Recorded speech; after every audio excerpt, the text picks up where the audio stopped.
রাজধানীর মেরুলবাড্ডায় আন্তর্জাতিক বৌদ্ধ বিহার চলছে বুদ্ধ পূর্ণিমার আলোচনা সভা। সেখানে আছেন সহকর্মী তাজনুর ইসলাম। সরাসরি যাব তার কাছে।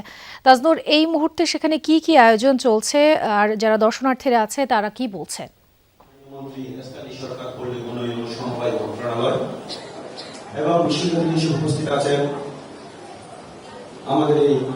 প্রথমত হচ্ছে এই যে আজকে যে বুদ্ধ পূর্ণিমা, শুভ বুদ্ধ পূর্ণিমা, সেখানে এই মুহূর্তে আলোচনা পর্ব চলছে। মূলত এটি আজকের দিনের শেষ পর্ব, অর্থাৎ দিনভর নানান রকম আনুষ্ঠানিকতা ছিল।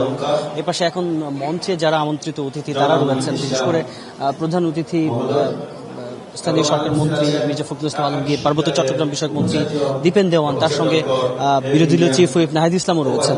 এবং এই মুহূর্তে বৌদ্ধ ধর্মের যারা প্রতিনিধি রয়েছেন তারা বক্তব্য রাখছেন। এবং যে বিষয়টি যে বুদ্ধ পূর্ণিমা উপলক্ষে এই আয়োজিত এই যে অনুষ্ঠান, সেই অনুষ্ঠানে তারা তাদের তরফ থেকে আন্তর্জাতিক বৌদ্ধ বিহারের যে কর্মকাণ্ডগুলো রয়েছে সেগুলোর ব্যাপারে অতিথিদেরকে জানাচ্ছেন। বিশেষ করে নানা রকম দাবি দেওয়া রয়েছে তাদের তরফ থেকে, সেই বিষয়গুলো জানাচ্ছেন। এর বাইরে তো দিনভর নানান আনুষ্ঠানিকতা ছিল এই আন্তর্জাতিক বৌদ্ধ বিহারে। সেখানে বৌদ্ধ ধর্মাবলম্বীরা এসেছেন, তাদের সেই প্রধান ধর্মীয় উৎসবকে সামনে রেখে যে আনন্দ ঘন একটা উদযাপন, সেই উদযাপনে তারা অংশ নিয়েছেন। এবং এখনো সেই প্রাঙ্গণের পুরোটা জুড়েই আসলে তাদের সেই অবস্থান রয়েছে। বিশেষ করে আমরা সন্ধ্যা থেকে দেখেছি সেখানে মোমবাতি প্রজ্বলন, একই সঙ্গে আগরবাতি জ্বালানো, বুদ্ধের প্রতি সম্মান প্রদর্শন, এই সমস্ত রকমের যে আনুষ্ঠানিকতাগুলো থাকে সেইগুলো আমরা দেখেছি আন্তর্জাতিক বৌদ্ধ বিহারে। তারা সেই কর্মকাণ্ডগুলো বা সেই কর্মসূচিগুলো তারা করেছেন। একই সঙ্গে আরেকটি বিষয় যে যেহেতু একটা বিশেষ দিন, যেই বিশেষ দিনে গৌতম বুদ্ধ তিনি বোধিলাভ করেছিলেন এবং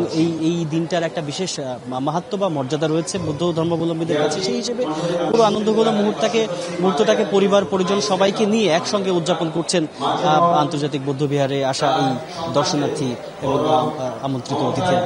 তাজনীন, যুক্ত হওয়ার জন্য ধন্যবাদ তাজনুর।